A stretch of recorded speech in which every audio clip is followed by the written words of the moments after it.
गोविंद के क्या गुण कहूँ, नैनो कभी न दीठा। राम कहे जो जगत गति पावे, तो खांड कहे मुख मीठा। कबीर जी ने ये जो दोहा बोला, ये तब बोला जब लोगों ने उनसे पूछा कि भाई कबीर तुम राम राम करते हो, क्या तुम्हें राम मिल गया? और हमें देखो हम भी राम राम करते हैं। तो कबीर जी ने भी पूछा क्या तुमने देखा? बोले नहीं हमें तो नहीं मिला, तुम ही कहते हो राम राम बोलो राम राम बोलो। कबीर जी बोले कि तुम्हारे राम कहने में और मेरे राम कहने में भेद है। बोले अच्छा तो बताओ कैसा है वो, हमने तो नहीं देखा, तुमने देखा है, बताओ निर्गुण है कि सगुण है वो, कैसा है वो? तो कबीर जी ने ये उस समय दोहा कहा कि भाई वो जो गोविंद है वो साहिब है, वो मालिक है। वो मालिक कभी आंखों से दिखाई नहीं दे सकता, वो इन इंद्रियों और मन से परे है, वहां पर इंद्रियों और मन की पहुंच नहीं है। तो मैं उसका क्या गुण बखान करूं आपको? जो चीज देखी ही ना जा सके, इन आंखों से, इन इंद्रियों से अनुभव ना किया जा सके, उसको शब्दों में कैसे बयान करूं मैं?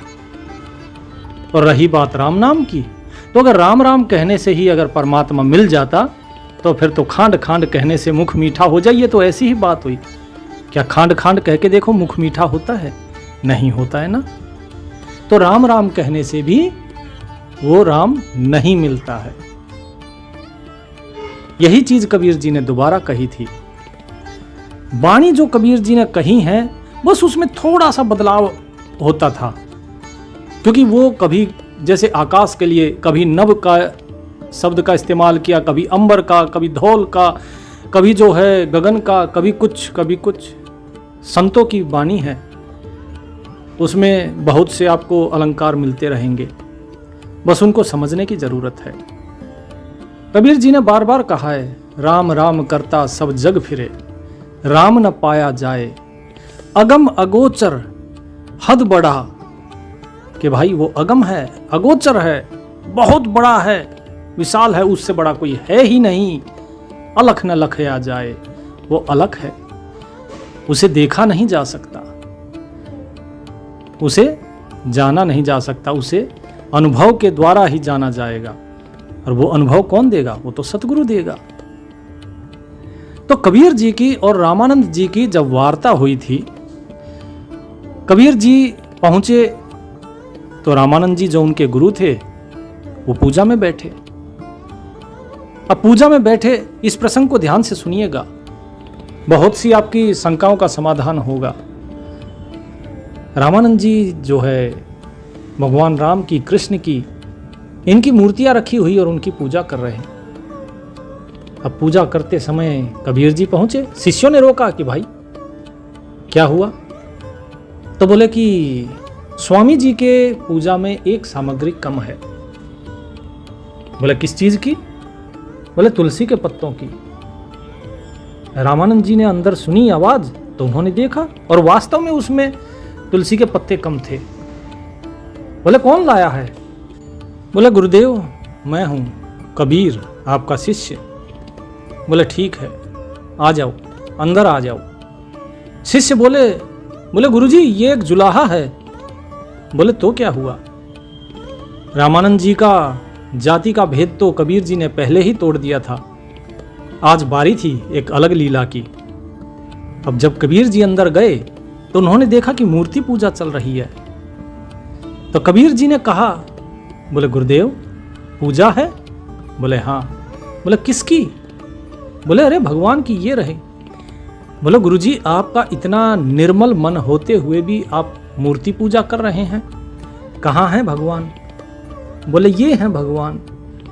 कबीर जी बोले नहीं, ये भगवान नहीं है, भगवान तो वो है जो कण कण में व्याप्त है, जो मुझ में व्याप्त है, जो आप में व्याप्त है। बोले अच्छा।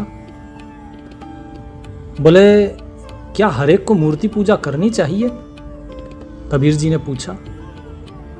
बोले कि नहीं, अगर मन किसी का निर्मल हो गया है तो नाम स्मरण ही काफी है। आप नाम सुमिरन करो और नाम सुमिरन से ही बेड़ा पार हो जाएगा। कबीर जी बोले कि गुरुदेव, आप जिनका इतना उत्तम निर्मल मन, जो सबके चराचर की सोचते हैं, सिर्फ एक ही जो त्रुटि थी कि आप जो जातिवाद को लेके जो लगे हुए थे वो भी आपने बंधन तोड़ दिया, तो अब तो कोई बंधन बचा नहीं है, अब इस मूर्ति पूजा के बंधन में क्यों पड़े हैं? बोले बात तो तुम सही कह रहे हो। और वहीं से ही रामानंद जी ने मूर्ति पूजा छोड़ दी और नाम जाप शुरू कर दिया। लेकिन अभी वार्ता खत्म नहीं हुई। उन्होंने पूछा, बोले कबीर, राम नाम तो जपना पड़ेगा, ये तो मान लिया, लेकिन क्या शास्त्र ये नहीं कहते हैं कि हमें ये पूजा वगैरह भी करनी चाहिए? कबीर जी ने कहा नहीं, ऐसा नहीं है, शास्त्र इसके विरुद्ध बोलते हैं। शास्त्रों में कहीं नहीं लिखा है, किसी वेद में नहीं लिखा है कि आप मूर्ति पूजा कीजिए। क्या गीता में भगवान कृष्ण ने कहा कि मूर्ति पूजा करें? क्या श्री राम ने कहा कि मूर्ति पूजा करें? आप जो मूर्ति पूज रहे हैं, आप कहते हैं ये भगवान है। दो चीजें हैं, एक ये मूर्ति भगवान है और दूसरा इस मूर्ति में भगवान है। अगर आप कहेंगे मूर्ति भगवान है तो गलत है, और अगर आप कहेंगे मूर्ति में भगवान है तो सही है। बोले दोनों एक ही बात तो हुई है। बोले नहीं गुरुदेव, दोनों एक बात नहीं है। सब घट मेरे साइया सुनी सेज न कोई, और बलिहारी वा घट की जा घट परगट होए। बोले गुरुदेव, वो परमात्मा हरेक के हृदय में विराजमान है, और हरेक के हृदय में विराजमान होते हुए भी हम उससे अनभिज्ञ हैं। मैं तो उसे प्रणाम करता हूं, उस भक्त को मैं प्रणाम करता हूं जिस भक्त के हृदय में वो भगवान प्रकट हो जाते हैं। बलिहारी वा घट की जा घट परगट होए, वो तो हृदय में ही प्रकट हो जाते हैं। तो उसके बाद जो है रामानंद जी ने ये सब चीजें फिर छोड़ दी। अब वो नाम स्मरण ही करने लगे। लेकिन कबीर जी ने कहा कि भगवान, क्या नाम स्मरण करना काफी है? बोले मैं समझा नहीं, तुम कबीर कहना क्या चाहते हो? तो कबीर जी बोले जितने भी ये आपके चेले हैं, आपने इनको भी नाम दान तो दिया है? बोले हाँ दिया है। बोले ये सब नाम तो जपते हैं? बोले हाँ जपते हैं। बोले आप मूर्ति पूजा भी करते हैं और आप नाम भी जपते हैं, नाम तो जप ही रहे हैं ना? बोले हाँ जपता हूं। बोले थे क्या आपको परमात्मा मिले? नहीं मिले ना। बोले तुम मेरे ऊपर प्रश्न उठा रहे हो, मेरी भक्ति के ऊपर। बोले गुरुदेव, मैं आपकी भक्ति के ऊपर प्रश्न नहीं उठा रहा हूं, मैं तो ये कह रहा हूं कि बिन देखे बिन अरस परस बिन नाम लिए क्या होई, धन के कहे धनिक जो होवे निर्धन रहे ना कोई। तो कबीर जी ने फिर से वही बात दोहरा दी, लेकिन दूसरे शब्दों में, कि बिना देखे, बिना परख किए, बिना उस परमात्मा को पहचाने उसका नाम लेने से क्या मुक्ति हो जाएगी? उससे नाम लेने से क्या होगा? जिस तरह धन धन कहने से व्यक्ति धनिक नहीं होता, उसके लिए उसे मेहनत करनी पड़ेगी, उसे कष्ट करना पड़ेगा, श्रम करना पड़ेगा, फिर धन आएगा, फिर वो धन इकट्ठा होता जाएगा, तब व्यक्ति धनिक कहलाएगा।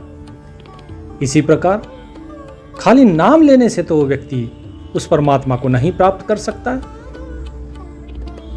तो रामानंद जी ने कहा कि नहीं, ऐसा तो नहीं है।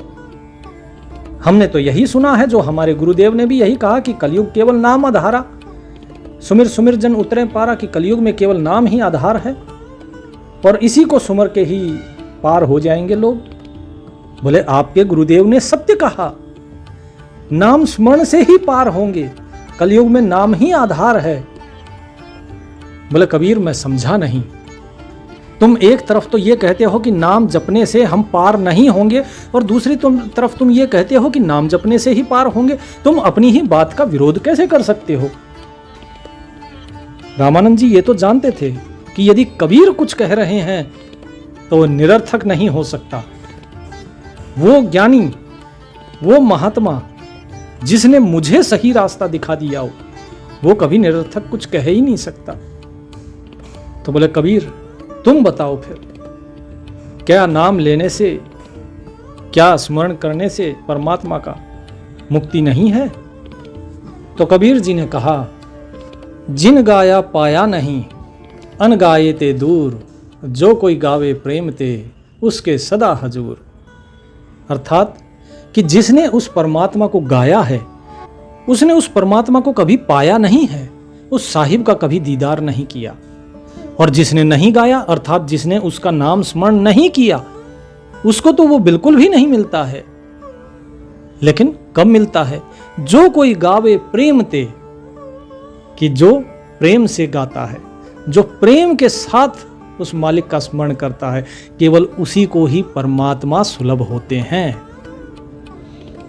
अर्थात आप नाम जाप होना चाहिए लेकिन मन में प्रेम होना चाहिए। यदि आपके मन में उस परमात्मा के प्रति प्रेम नहीं है तो समझ लीजिए परमात्मा आपको नहीं मिलेंगे। ऐसे तो पता नहीं कितने लाखों करोड़ों लोग घूम रहे हैं। अब जैसे देखिए मीराबाई का कितना अगाध प्रेम था कि साहिब भी कहते हैं अपनी वाणी में, आचार्य गरीबदास महाराज इस चीज को बताते हैं, मीरा हाथ सुतार था पद गावे ल्यो लाए, पत्थर की थी प्रतिमा तामे गई समाए। कि मीरा के हाथ में एक तारा है और प्रभु की भक्ति में प्रेम में लीन होके वो अपना भजन गाती चली जा रही है, और जो पत्थर की मूर्ति थी उसी के अंदर समा गई। ये है प्रेम, प्रेम की पराकाष्ठा। प्रेम की पराकाष्ठा वो है जहां पे हम स्वयं की सुध-बुध भी खो के सिर्फ उस परमात्मा के ही हो जाते हैं, जहां हम संसार के नहीं रहते। याद रखिए, जब तक दो नावों में सवारी करेंगे हमेशा डूबेंगे। किसी एक नाव पे तो बैठना होगा। एक नाव है संसार की और एक नाव है उस सार की। तो परमात्मा जो है, वो जो सार है, बस वही है। उस परमात्मा की नाव में बैठो, उससे प्रेम करो। अमीर खुसरो कहते हैं एक अपनी दोहे में, खुसरो बाजी प्रेम की जो मैं खेली पी के संग, जीत गई तो पिया मोरे और हारी तो पी के संग। कि अगर मैं जीत गई तो वो परमात्मा मेरा हो जाएगा, क्योंकि मैंने उसके साथ प्रेम की बाजी लगाई है। मैंने जुआ खेला है उसके साथ प्रेम का, कि या तो तुम मुझसे प्रेम करो या मैं तुमसे प्रेम करूंगी। ये आत्मा कहती है कि हे मेरे साहिब, मेरे मालिक, मेरा प्रेम तुमसे है। या तो मैं तुम्हें पालूंगी, तुम मेरे हो जाओगे, और अगर मैं हार गई तो मैं तुम्हारी हो जाऊंगी। तो बाजी लगानी है तो उस मालिक से लगाइए, प्रेम की बाजी लगाइए। ये बाहर की जो बाजियां हैं ये कुछ नहीं है।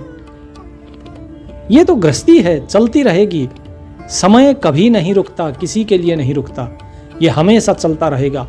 आज अच्छा है, ये भी बीत जाएगा। आज बुरा दिन है तो ये भी बीत जाएगा। एक दिन पैदा हुए थे और एक दिन मर भी जाएंगे। तो इसलिए कभी भी इस चीज के चक्कर में ना पड़े कि क्या होगा, क्या होगा, ये आपका काम नहीं है। इसके लिए एक मास्टरमाइंड बैठा है ऊपर, परमात्मा आपके हृदय में है। वो सब कर रहा है, करने दो उसे। कुछ उसके लिए भी रखना चाहिए ना। आप सिर्फ आनंद में रहो। कबीर जी यही कहते हैं अपने गुरुदेव से कि गुरुदेव, आप उस मालिक की मौज में रहिए, प्रेम रखिए बस, और प्रेम के साथ उसका आनंद लेते हुए जो है बस उसी के ध्यान में लीन हो जाइए। रामानंद जी की आंखों से आंसू छलक उठे। उनको समझ आ गया कि इतना समय उन्होंने जो निकाल दिया इस संसार में, बोले मैंने अपने लिए कुछ किया ही नहीं। मैंने इन मूर्तियों के प्रति प्रेम जगाया, मैंने लोगों के प्रति प्रेम जगाया, लेकिन मैंने कभी उस परमात्मा के प्रति अपने अंदर प्रेम जगाया ही नहीं। मुझे कोई ऐसा मिला ही नहीं। मैं ही दूसरों का गुरु बना रहा, लेकिन मैंने कभी शिष्य बन के ये सोचा ही नहीं कि मैं दूसरों को जो ज्ञान दे रहा हूं थोड़ा मैं भी अमल कर लूं। बोला कबीर, आज तुमने जो है मेरे जो अज्ञान के पट थे वो दूर कर दिए और मेरे ज्ञान चक्षु खोल दिए। और उसके बाद रामानंद जी कभी एक जगह नहीं टिके। उन्होंने छोड़ दिया वो डेरा और वो प्रेम के गीत गाते हुए, उस परमात्मा का नाम लेते हुए और निकल लिए भक्ति मार्ग पे। तो यही चीज यहाँ पे कबीर जी की वाणियों से सिद्ध होती है कि परमात्मा का नाम जपो, लेकिन प्रेम के साथ। उस परमात्मा से प्रेम करो और कुछ भी नहीं करना है। लोग जितनी भी बातें बोलते हैं कि तुम ये कर रहे हो, तुम ये सही है, वो गलत है, कुछ मत सुनो। जिसने सुना वो फंसा, जो डट गया यहाँ पे वही फंस जाता है। तो इसीलिए किसी की मत सुनो, क्योंकि सुनोगे तो दुविधा उत्पन्न होगी, और दुविधा उत्पन्न होगी तो दुविधा में दो गए माया मिली न राम। माया तो कभी मिलती ही नहीं है, राम भी हाथ से चले जाएंगे। इसलिए उस राम को पकड़े रहो, उसका हाथ ना छोड़ो। यही है मुक्ति का मंत्र। अगले प्रकरण में हम बात करेंगे काल की। लोग आजकल बहुत कह रहे हैं काल काल, ये भी काल है वो भी काल है। क्या है ये काल? काल है भी या नहीं है, या फिर ये ऐसे ही एक पाखंड बनाया जा रहा है, ये लोगों को डराया जा रहा है, या क्या है? ये सारी चीजें अगले प्रकरण में बात करेंगे। सत साहेब।